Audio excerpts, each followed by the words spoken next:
बेटा हमारा यहाँ पे जो चैप्टर चल रहा था वो चल रहा था स्पेशल पर्पस बुक।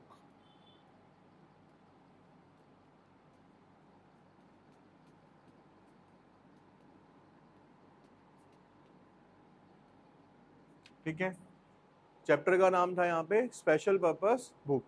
अब स्पेशल पर्पस बुक के लिए हमें थोड़ा सा फर्स्ट क्लास पे जाना है।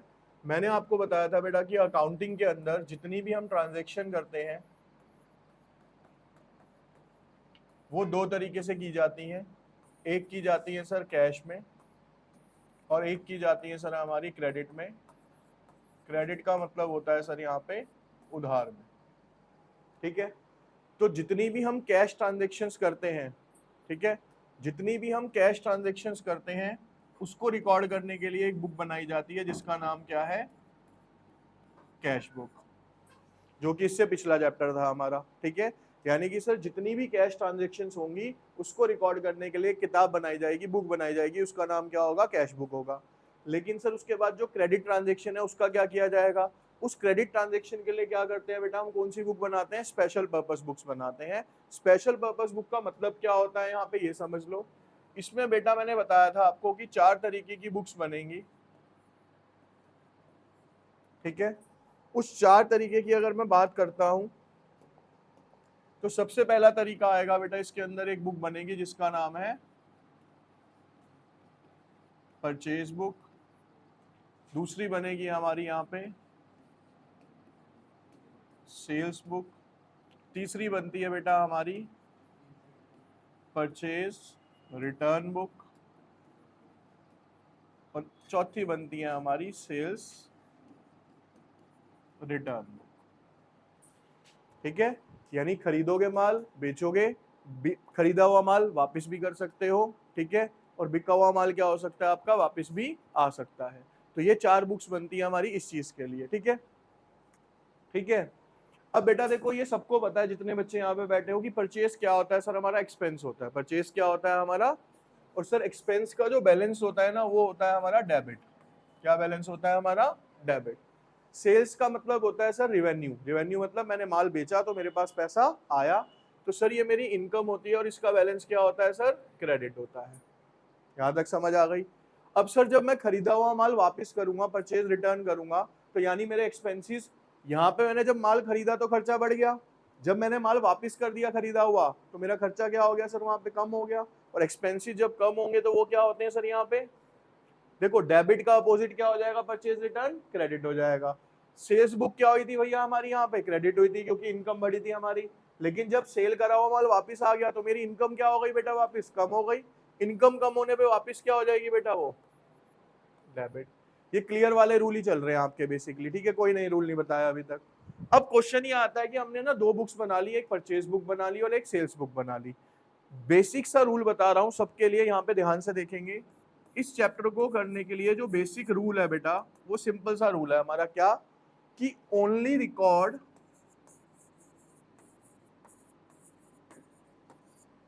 Credit transactions.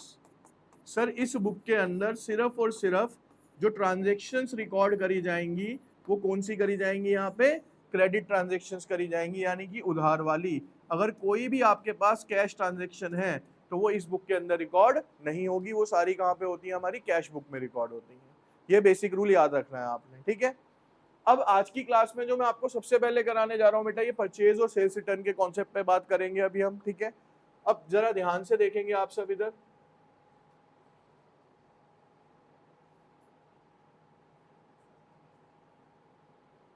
ये देखिए इधर,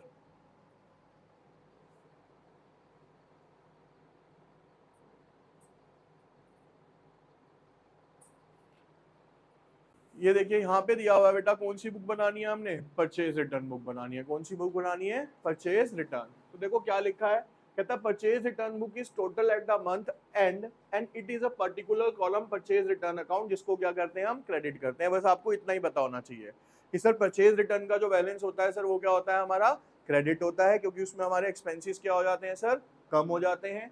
उसका फॉर्मेट कैसे बनता है, फॉर्मेट के लिए मैं अभी आपको एक क्वेश्चन करा रहा हूँ, यहाँ पे जरा क्वेश्चन देखना ध्यान से। आपकी स्क्रीन पे यहाँ पे क्वेश्चन विद सॉल्यूशन बताऊंगा आपको कि किस तरीके से इसकी एंट्रीज होती हैं। ठीक है, enter the following transactions in the purchase return book of a Shri Kovind Ram. ठीक है, 2013 में जून 15 को return goods to Ramkrishna and sons for 2000।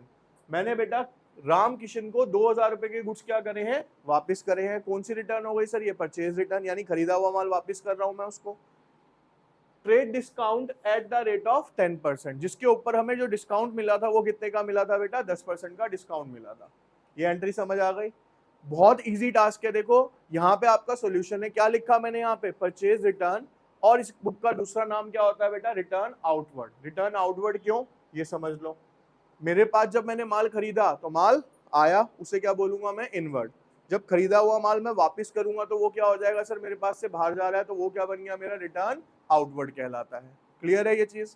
अब इसका फॉर्मेट समझते हैं बेटा। देखो सबसे पहले क्या आएगा, डेट, पर्टिकुलर, यहाँ पे आता है debit note number. Debit note number क्या होता है, इसको समझ लेते हैं थोड़ा सा। होता क्या है बेटा कि जब मैंने माल खरीदा होगा तो मेरे को एक स्लिप मिली होगी, कोई बिल मिला होगा। जब मैं माल वापस करूंगा तो उसके लिए भी तो मेरे को कोई रिसिप्ट चाहिए होगी, नहीं चाहिए होगी, कि प्रूफ हो मेरे पास कि मैंने माल वापस करा है। तो उसके लिए हम एक डेबिट नोट बनाते हैं। क्या बनाते हैं, डेबिट नोट। उसका नंबर यहाँ पे डाला जाता है। अगेन 11th स्टैंडर्ड में आपके यहाँ पे कोई भी यूज, ठीक।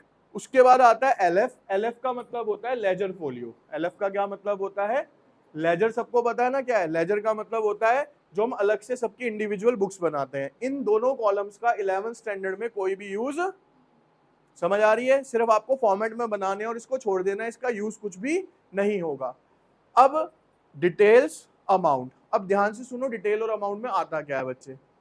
जून 15 को मैंने वापस किसको कराया सामान, रामकृष्ण एंड सन्स। देखो कॉपी पेस्ट करना है पूरा क्वेश्चन, ठीक है। नाम क्या है बेटा पार्टी का, रामकृष्ण एंड सन्स। तो आ गया यहाँ पे रामकृष्ण एंड सन्स।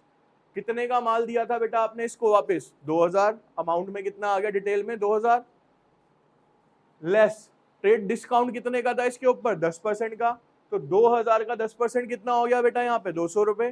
तो आपके वापस कितना गया गुड्स, 1800 रुपए। तो डिटेल का मतलब क्या हुआ, समझ आया आपको, कि डिटेल में हम जो भी वर्किंग करते हैं ना, कैलकुलेशन करते हैं, वो सारी किस में करते हैं बेटा, डिटेल में करते हैं। और जो फाइनल अमाउंट आता है वो किस में आता है, आपका अमाउंट वाले कॉलम में आता है। समझ आ गई यहाँ तक। अब अगली एंट्री समझो, कहता है return goods to Gopal sons for 5000 as goods were not as per sample. कहता है गोपाल एंड सन्स को 5000 रुपए का गुड्स वापस किया, क्योंकि जो गुड्स आया था वो हमारे अकॉर्डिंगली सैंपल के हिसाब से नहीं था। जैसे आप अमेजोन से कुछ सामान मंगवाते हो, वहां पे उसकी डिस्क्रिप्शन लिखी होती है, लेकिन जब घर आता है तो आपको लगता है भैया ये तो मेरे काम का नहीं है या मेरे यूज का नहीं है। तो उस कंडीशन में देखो एंट्री क्या होती है, 20 तारीख को आप एंट्री करोगे गोपाल सन्स।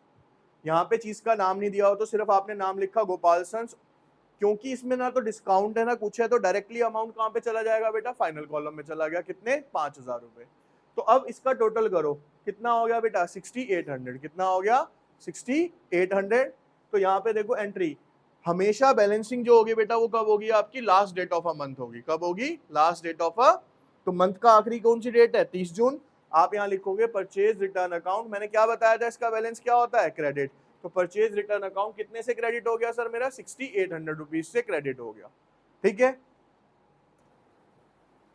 इसके बाद बेटा आपकी बुक आती है कौन सी, sales return book. Sales return का मतलब क्या होता है यहाँ पे, रिटर्न इनवर्ड। क्योंकि जब हम सेल करेंगे माल को या गुड्स बेचेंगे तो सामान कहाँ जाएगा, बाहर जाएगा, वो आउटवर्ड हो गया।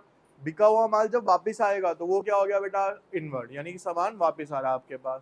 ठीक है। मैंने आपको जो जो चीजें बताई, देखो यहाँ क्या लिखा है, कहता है सेल्स रिटर्न और return inward book is maintain to record the goods और material return by the purchaser customer that had been sold on credit. कहता है वो माल जो कि मैंने उधार में कस्टमर को बेचा था, अगर किसी कंडीशन में वो मेरे पास वापस आता है तो उस कंडीशन में मैं कौन सी बुक बनाऊंगा बेटा, यहाँ पे सेल्स रिटर्न बुक बनाऊंगा। ठीक है। This book is maintain if the return of goods is frequent, otherwise it can be recorded in the journal. बेटा सेल्स रिटर्न बुक या परचेज रिटर्न बुक बनाता कौन सा दुकानदार है, बेटा ये वो लोग बनाते हैं जैसे अमेजोन हो गया, मंत्रा हो गया, फ्लिपकार्ट हो गया, जहां पे परचेज रिटर्न और सेल्स रिटर्न क्या होती है, फ्रिक्वेंटली होती रहती हैं, यानी बार बार होती रहती हैं। जिसके यहाँ पे महीने में 2 महीने में एक बार होनी है तो वो अलग से बुक नहीं बनाएगा, वो सिर्फ एक एंट्री पास करके छोड़ देगा। समझ आई बात। ठीक है। अब ये होती क्या है, कैसे बनती है, ये देखो। अब यहाँ पे भी बेटा सेम है, कुछ चेंज नहीं आना अब आपका।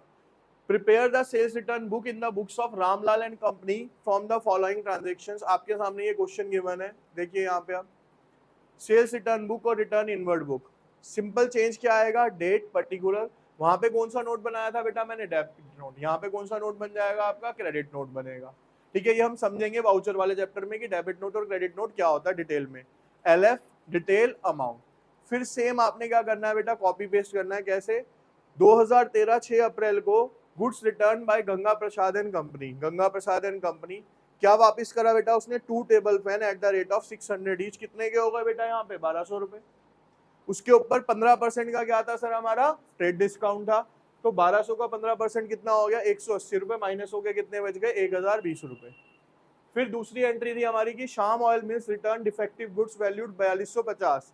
तो शाम ऑयल मिल्स, क्योंकि कोई भी एंट्री में डिटेल्स नहीं है तो सीधा क्या हो गया यहाँ पे 4250, टोटल कर दो कितना हो गया 5270। कौन सी बुक बनाई है मैंने, ये sales return debit. Sales return का बैलेंस क्या बताया था मैंने आपको, डेबिट। दो चीजें, एक तो फॉर्मेट पता होना चाहिए, एक हमें उसका बैलेंस पता होना चाहिए कि कहाँ पे कौन सी चीज पुट करनी है हमें। ठीक है,